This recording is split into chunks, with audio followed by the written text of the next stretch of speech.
ஸ்ரீமதே ராமானுஜாய நமக. அனைவருக்கும் இனிய காலை வணக்கம். நாமும் ஆண்டாள் நாச்சியார் எழுதின நாச்சியார் திருமொழி அப்படின்ற பிரபந்தத்தை தான் பார்த்துட்டு இருக்கோம். அதில் நாம் இப்போ 9ஆம் திருமொழியில் இருக்கோம். 9ஆம் திருமொழி முழுக்கவே வந்துட்டு திருமாலிருஞ்சோலை மலை அப்படின்னு சொல்லக்கூடிய அந்த அழகர் மலையில் இருக்கக்கூடிய அந்த பெருமாளை பற்றியும் அந்த மலையினுடைய அழகு இயற்கை வர்ணனை அதை பற்றியும் தான் அமைஞ்சிருக்கு. பெருமாளை தான் சேவிக்க முடியல, மலையையும் மலையில் உள்ள பொருட்களையுமாவது நாம் சேவித்து பகவான் நம்மக்கிட்டேயே இருக்கிறதா நம்மளுடைய இந்த பிரிவாற்றாமையை தனிச்சுக்கலாம் அப்படின்னு தான் ஆண்டாள் முடிவெடுத்திருக்காங்க. ஆனால் அது கூட அவங்களுக்கு கை கூடலையாம். அந்த இயற்கை கூட அவங்களுக்கு ஒத்து வர மாட்டேங்குது. அது எப்படி அப்படின்றத தான் இந்த 9ஆம் 10 பாடல்களில் விளக்கி கொடுத்துருக்குறாங்க. நேற்றுக்கு பச்சை மாமலை போல் மேனி, அதாவது மலை போன்ற திருமேனியை உடையவன் பகவான். அப்போ மலையை சேவிச்சாலே பகவானையே சேவிக்கிறதா ஆகும் அப்படின்னு சொல்லி மலையை சேவிக்கலான்னு பார்த்தா இந்த பட்டுப்பூச்சிகள் எல்லாம் மலை மேலே படர்ந்து கொண்டு மலையை சேவிக்க விடாமல் பண்ணுச்சு அப்படின்னு பார்த்தோம் இல்லைங்களா? ஸோ அப்போ அந்த இயற்கை அவங்களுக்கு ஒத்து வரல அப்படின்றதும் தெரிஞ்சுது இல்லைங்களா? ஸோ இப்போ இன்னைக்கு என்னெல்லாம் ஆண்டாள் நாச்சியார் சொல்ல போகிறாங்க அப்படின்றத பார்க்கலாம் வாங்க. போர்க்களிறு பொறும் மாலிருஞ்சோலையம் பூம்புறவில் தார்கொடி முல்லைகளும் தவளநகை காட்டுகின்ற கார்கொள் படாக்கள் நின்று கலரி சிரிக்கத் தரியேன் ஆர்க்கு இடுகோ தோழி அவன்தார் செய்த பூசலையே அப்படின்றதான் பாடல். அதாவது என்னன்னா, இதில் 3-4 விஷயத்தை காட்டுறாங்க. ஃபர்ஸ்ட் அந்த அழகர் மலையில் இருக்கக்கூடிய யானைகளை பற்றி சொல்கிறாங்க.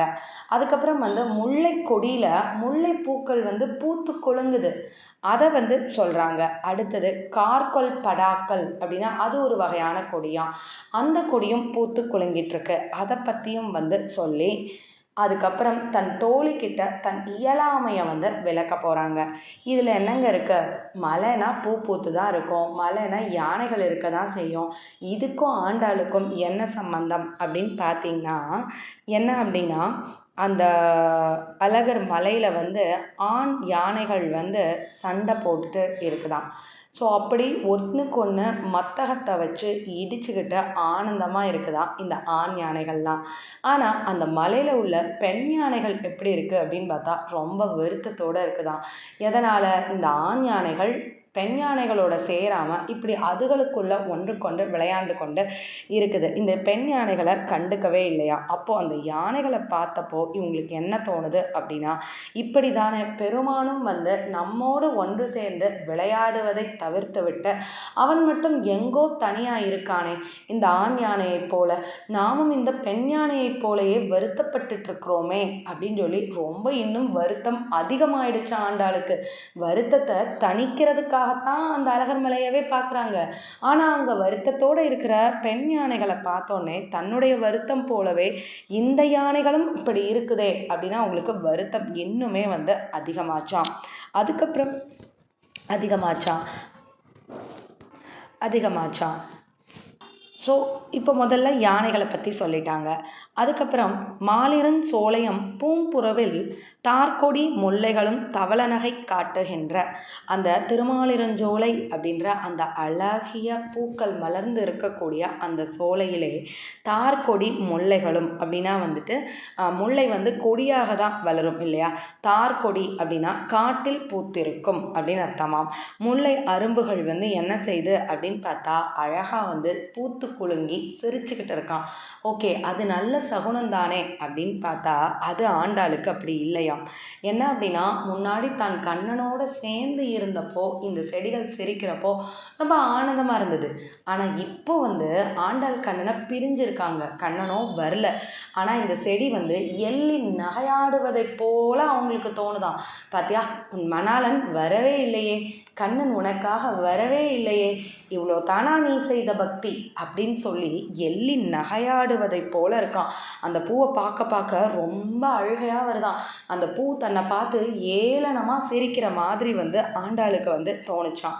அடுத்தது சரி கீழெல்லாம் பார்க்க வேண்டாம், வானத்தை பார்க்கலான்ட்டு மேலே பார்த்தாங்களாம்.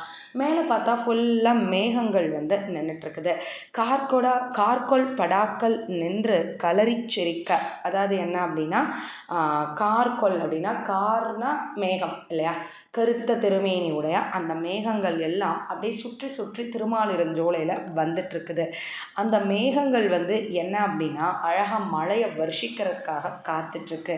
ஆனால் இவங்களுக்கு என்ன தோணுது அப்படின்னு பார்த்தா இந்த மேகங்கள் எல்லாம் தன்னை பார்த்து சிரிக்கிற மாதிரி இருக்கான். ஐயோ ஆண்டாளே பாவமே, கண்ணன் இல்லாமல் நீ ஏன் இவ்வளோ தூரத்துக்கு நலிந்து கொண்டிருக்கிறாய் அப்படின்னு சொல்லி அந்த மேகங்கள் எல்லாம் இவங்களை பார்த்து ரொம்ப வருத்தப்பட்டு இப்படி ஆண்டாளுடைய நிலை ஆகிவிட்டதே அப்படின்னு ரொம்ப வருத்தப்பட்டுச்சான். அதை பார்த்தோன்னே இவங்களுக்கு ரொம்ப ரொம்ப வருத்தமாயிடுச்சு, தாங்கி கொள்ளவே முடியல.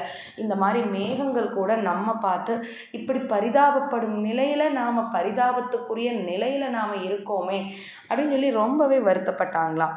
சரி ஓகே, யாரிடம் முறையிடுவது, ஆர்க்கு இடுகோ தோழி, அதாவது தோழியே அப்படின்னு சொல்லிட்டு சரி நம்ம தோழிகிட்ட போய் நம்மளுடைய இந்த பிரிவாற்றாமையை விளக்கலாம் அப்படின்னு பார்த்தா தோழிக்கிட்ட சொல்லவும் முடியலையாம். ஏன் தோழிக்கிட்ட சொல்ல முடியல? ஒவ்வொரு மனிதனும் தன்னுடைய வருத்தத்தை நண்பர்கள்கிட்ட தானே பகிர்ந்துக்குவாங்க அப்படின்னு பார்த்தா இந்த தோழி ஆண்டாளை விட மென்மையான மனது படைத்தவளாம். ஆண்டாள் இப்படி கஷ்டப்படுறாங்கன்னு தெரிஞ்ச மாத்திரத்திலேயே அந்த தோழி மயக்கம் போட்டு விழுந்துடுவாளாம். ஸோ அப்போது தோழிக்கிட்டையும் சொல்ல முடியல இவங்களுடைய நிலைமையை ஏன்னா சொன்னால் அவள் உயிர் போயிடும். இப்படி நம் தலைவியான ஆண்டாளுக்கு இப்படி ஒரு கஷ்டம் வந்திருக்கே அப்படின்னு சொல்லிட்டு அவளோட உயிர் போயிடுமா. அதனால அதுக்கு பயந்துக்கிட்டு தோழிக்கிட்டையும் சொல்ல முடியலை. ஆர்க்கு இடுகோ தோழி, நான் யார்கிட்ட சொல்லுவேன் தோழி என்னுடைய இந்த நிலையை அப்படின்னு சொல்லி ரொம்பவே வருத்தப்படுறாங்களாம். அவன் தார் செய்த பூசலையே அப்படின்னா அவன் இவ்வாறு என்ன செய்கிறான், கலகம் செய்து விட்டு போய்விட்டான், என் மனசை கலைத்து விட்டு போய்விட்டான். அவனுடைய தார்னா மாலை, அந்த மாலைகள் தாங்குகின்ற தோளுக்காக ஏங்குகின்ற என் மனதினுடைய இந்த பாட்டை நான் யார்கிட்ட போய் முறையிடுவேன்னு எனக்கே தெரியலையே அப்படின்னு சொல்லி ரொம்ப வருத்தத்தோடையும் ரொம்ப வேதனையோடையும் இந்த பாட்டை பாடியிருக்காங்க. அதாவது அந்த திருமாலிருஞ்சோலையில் எப்படி பெண் யானைகள் துன்பத்தை அனுபவிக்குதோ அதே போல் ஆண்டாளும் கண்ணனை பிரிந்து துன்பத்தை அனுபவிக்கிறாங்க. அந்த முல்லை கொடி பூக்கள்லாம் கண்ணன் உன் கூட இல்லையேன்னு எள்ளி நகையாடுவதை போல் இருந்ததாம். வானத்தில் உள்ள மேகங்கள் எல்லாம் ஐயோ ஆண்டாளின் பரிதாப நிலைன்னு பரிதாபப்பட்டதை பார்த்து இவங்களுக்கு ரொம்பவே மனசு வேதனைப்பட்டுச்சு. ஸோ இத்தனை வேதனையும் நான் யார்கிட்ட போய் சொல்லுவேன், தோழிக்கிட்ட சொல்லலாம்னா அவள் என்னை விட மென்மையான மனது உள்ளவளா, எனக்கு ஒன்றுனா அவள் உயிர் தெரியாமல் கீழே விழுந்துடுறா. அப்போ அவகிட்டையும் இதை சொல்ல முடியாத ஒரு நிலைமை. இப்படி அவனுடைய தோல் மாலைக்காக ஏங்கி போய் நான் பட்ட பாட நான் யார்கிட்ட சொல்லுவேன், என் மனதுக்குள்ள அவன் ஏற்படுத்தின கலகத்தை, பூசல் அப்படின்னா கலகம் இல்லையா, அந்த கலகத்தை நான் யார்கிட்ட போய் முறையிடுவேன், சொல்லக்கூட ஆள் இல்லையே அப்படின்னு சொல்லி ஆண்டாள் நாச்சியார் வருத்தப்படுறதா தான் இந்த பாடல் அமைஞ்சிருக்குன்னு சொல்கிறாங்க. வாங்க இப்போ இந்த பாடலை நாம் பாடிடலாம். போர்க்களிறு பொறுமாலிருஞ்சோலையம் பூம்புறவில் தார்கொடி முல்லைகளும் தவள நகை காட்டுகின்ற கார்கொள் படாக்கள் நின்று கலரிச் சிரிக்கத்தறியேன் ஆர்க்கு இடுகோ தோழி அவன் தார் செய்த பூசலையே. ஆழ்வார் எம்பெருமானார் சேத்திருடைகளே சரணம், பெரிய சேத்திருடைகளே சரணம். ஸ்ரீமதே ராமானுஜாய நமக. நன்றி.